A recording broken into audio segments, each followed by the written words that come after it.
안녕하십니까. 기능의학으로 환자를 치료하는 의사 닥터덕입니다. 여러분과 함께 나눌 내용은 예전에 제가 한번 얘기했었던 저희 원내에 왔던 환자를 대상으로 제가 비타민 유전자 검사를 실시를 했고 그 통계 자료에 대한 얘기를 한번 드린다고 말씀드렸는데 제가 이제 그 녹십자 검사 센터에서 자료를 받아서 통계를 돌려서 이제 데이터가 나왔기 때문에 제가 그걸 좀 잠깐 말씀드리는 시간을 가질까 합니다. 어떻게 보면은 이제 이 검사를 해야 되는 의사 선생님들이 보시면 훨씬 더 좋은 어떤 정보가 되실 것 같고요. 그리고 혹시라도 이제 검사를 했던 분이라면은 우리나라 통계가 이 정도 나오는구나. 이제 어떤 자기 병에 대해서 자기도 유전자 변이가 있는데 그 변이가 남들은 어느 정도 있는지 궁금하실 수 있잖아요. 이제 그런 것들을 어느 정도 이제 궁금증을 해소할 수 있는 그런 어떤 정보가 될 것 같아서 한번은 말씀드릴까 해서 정리를 했습니다. 일단 검사 항목이 총 6가지였고요. 비타민 A, 비타민 B군 중에서는 B6, 9, 12 세 가지고요. 그 다음에 비타민 C, 비타민 D 총 6가지에 대한 지금 현재로서는 검사 항목이 있는데 각각의 지금 의미가 있는데 필요 없는 검사들도 몇 가지가 생겨 있고 추가해야 될 검사도 생기고 있어서 제가 지금 검사센터에 이 검사 프로토콜을 짜고 있는 분과 상의를 해서 지금 조율 중에 있어요. 그러니까 필요 없는 건 빼야 되니까 그리고 부족한 건 넣어줘야 되니까 그게 완성되는 단계까지 임상가는 임상가대로 그런 정보를 드리는 게 좋지. 검사하는 사람들은 연구만 하다가 검사 결과를 딱 만들었는데 이게 임상적으로 의미가 없는 검사법이라면 아무 소용이 없잖아요. 그래서 그런 것들을 서로 조율해 가면서 과학이 발달해 가는 거니까 제가 지금까지 검사했던 항목에 대한 데이터를 갖고서 한번 조언을 드리겠습니다. 총 한 달 동안에 235명에 대한 검사 랩이 실시가 됐고요.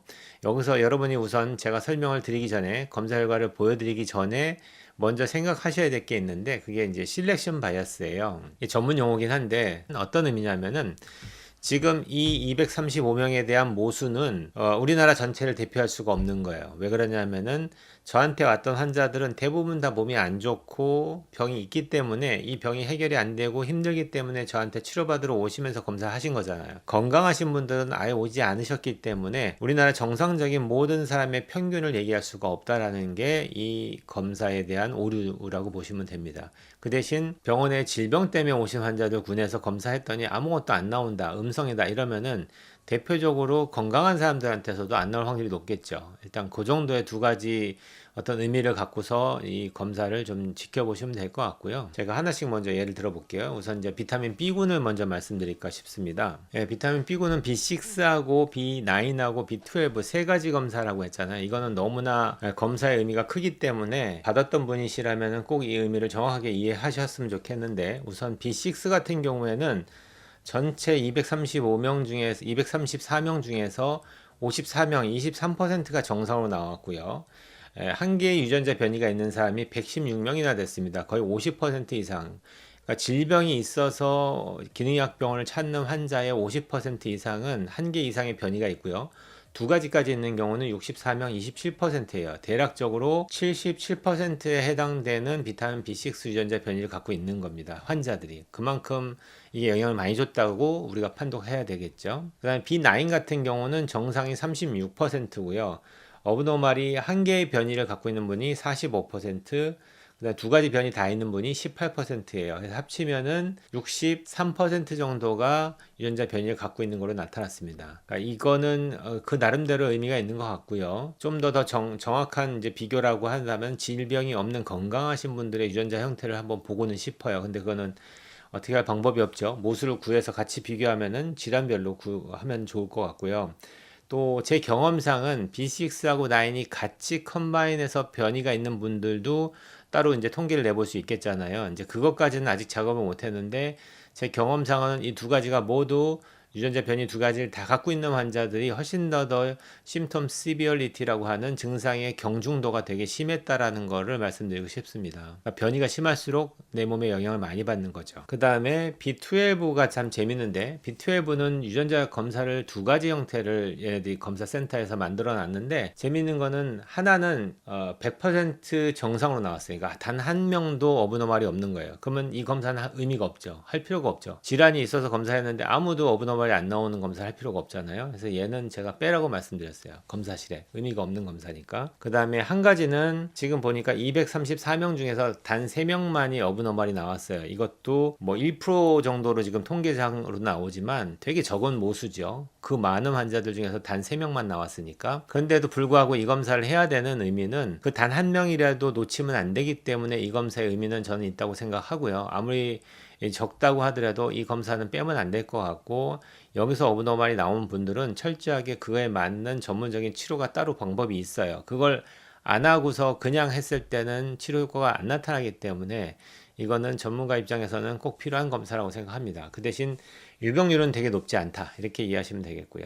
그 다음에 비타민 C를 보겠습니다. 비타민 C는 이것도 유전자 변이 형태 두 가지 검사를 지금 검사센터에서 세팅을 했는데, 첫 번째, 두 번째가 일단은 그 서브 타입만 다르지 메인 코드는 똑같거든요. SLC23A1이라는 코드를 갖고서 서브 타입이 다 다르게 두 가지 검사를 하는데, 두 번째 검사는 거의 100% 다 정상입니다. 단 한 명도 어브노멀이 없었어요. 그러니까 이것도 역시 검사에서 빼야 되죠. 의미가 없으니까. 괜히 집어넣고 비용을 더 받을 필요가 없죠. 얘는 빼되, 앞에 거는 234명 중에서 111명인 47%가 정상으로 나왔고요. 어브노멀은 유전자 변이 하나와 두 개를 다 합쳤을 때 53%에서 유전자 변이가 있었어요. 이거는 이제 의미가 있죠. 하나보다 두 개 변이 있는 사람들한테 좀 더 디테일하게 비타민C 섭취를 어떻게 교육해 줄 수 있는 방법이 따로 있으니까 이거는 되게 중요한 검사라고 생각을 합니다. 그 다음에 비타민 D를 볼게요. 비타민 D는 CIP2R1 유전자 같은 경우에도 정상인 사람이 37%, 어브노멀이 63% 정도 되거든요. 어브노멀을 찾아서 그거에 맞춰서 관리하는데, 이거 말고도 GC 유전자 같은 경우에도 두 가지 타입을 다 검사를 하는데,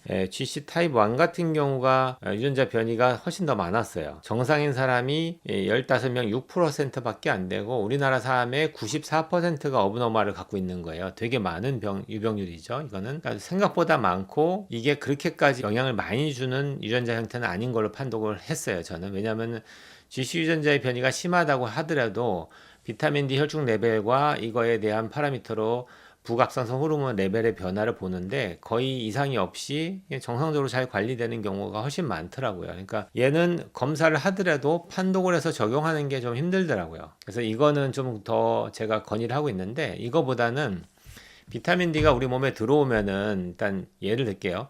피부를 통해서, 햇볕을 통해서 우리 피부가 들어와서 여기서 만들어지는 그 비타민 D의 형태는 콜레카실페롤 형태의 비타민 D3입니다. 얘가 그냥 쓰여지는 게 아니고 얘가 피를 타고 돌면서 간에 가서 25HD라는 중간 형태의 저장형 비타민 D로 바뀌고요. 그게 또 다시 간에서 신장으로 가서 신장에서 125HD의 활성형 비타민 D가 되는 거예요. 그 정도는 어느 정도 알고 계셔야 되는데, CYP2R1 유전자 같은 경우에는 콜레카시페롤이 간에서 25HD로 만들어내는 그 과정에 영향을 주는 유전자입니다. 근데 이게 어브노멀이 있다고 하더라도 이 유전자 하나만 영향을 주는 게 아니고 다른 것들도 몇 가지가 더 있거든요. 그러다 보니까 이 하나만 어브노멀이 있어도 검사를 했을 때 정상인 사람도 꽤 많아요. 고용량의 콜레카시페롤을 줘도 얘가 25HD를 잘 만드는 거예요. 유전자 변이가 있어도. 얘를 어떻게 우리가 분석을 해서 어떻게 얘를 적용할지에 대해서 고민을 되게 많이 하게 되는데, 제가 검사실에 의뢰한 거는 이거 하나만 가지고선 판독이 너무 어렵고 적용하는 게 너무 어렵다. 이걸 볼 게 아니고 우리는 그냥 혈중 레벨과 25HD 레벨과 PTH 레벨만 가지고서 환자를 컨트롤하는 게 훨씬 더 쉽다, 이렇게 말씀을 드리고, 좀 더 정밀한 검사를 좀 여기다 넣어달라고 제가 부탁을 드렸거든요. 그래서 나중에 얘가 업그레이드 되면 좋겠다라는 생각은 들고 있고요. 그 다음에 이제 비타민 A를 볼게요. 비타민 A도 의미가 있는데, 먼저 BCO1 유전자가 있는데요. 이 유전자의 정상 형태는 174명으로 73%에 해당이 되고요. 어브노멀은 대략적으로 26% 정도가 어브노멀로 나왔고요. 그러니까 이 정도 유병률이면은 우리가 검사를 통해서 환자들한테 어느 정도는 이제 환자군 중에서도 좀 더 디테일한 비타민 A 관리가 될 수 있지 않을까 하는 생각은 들고요. 그 다음에 FFAR4 유전자도 비슷한 유병률인데 정상은 73%고요. 어브노멀이 27% 정도 되는 걸로 나왔습니다. 두 가지 유전자의 의미는 제가 따로 비타민 A 얘기할 때 다 설명을 드렸으니까 그거는 다시 또 얘기할 건 없을 것 같고, 현재로 질병을 갖고 있는 환자들 중에서 개인별로 정상인 사람을 제가 아무것도 유전자 변이가 없는 사람을 본 적은 없는 것 같고요. 단 하나라도 있고 심지어는 정상인 유전자 형태보다 어브노멀이 더 많은 환자들도 꽤 있었어요. 이거를 어떻게 적용하냐면은 환자분들을 저장형 비타민 형태로만 주지 마시고 이 검사 결과에 따라서 활성형을 좀 더 많이 활용을 해야 되지 않을까. 그게 제 생각이고, 특히 비타민 B군 같은 경우에는 정상인 군보다 어브노멀인 군이 훨씬 더 많았다라는 게 좀 주의해서 보셔야 될 것 같아요. 질환으로 오시는 환자분들 중에는 거의 50% 이상, 60% 오버되는 환자들이 대부분 비타민 B군의 활성형의 유전자 형태의 변이를 갖고 있다. 그렇기 때문에 어쩔 수 없이 기본형만 주지 마시고 활성형을 같이 주는 게 오히려 더 그냥 습관적으로 처방하시는 게 환자를 더 빨리 좋아지게 만들 수 있는 방법이 되지 않을까 하는 게 제 생각입니다. 오늘은 지난번에 말씀드렸던 비타민 유전자 검사에 저희 원내에 방문했던 환자의 총 한 달 동안에 234명이 통계 자료에 대한 분석을 설명드리는 시간이었고요. 좀 어려운 내용이긴 하지만 선생님들이 보고 계시다면은 이거를 임상에서 잘 활용하셨으면 좋겠다라는 생각으로 말씀드립니다. 오늘 여기까지 공부하겠습니다. 온 국민이 건강해지는 그날까지 닥터덕은 여러분과 함께합니다.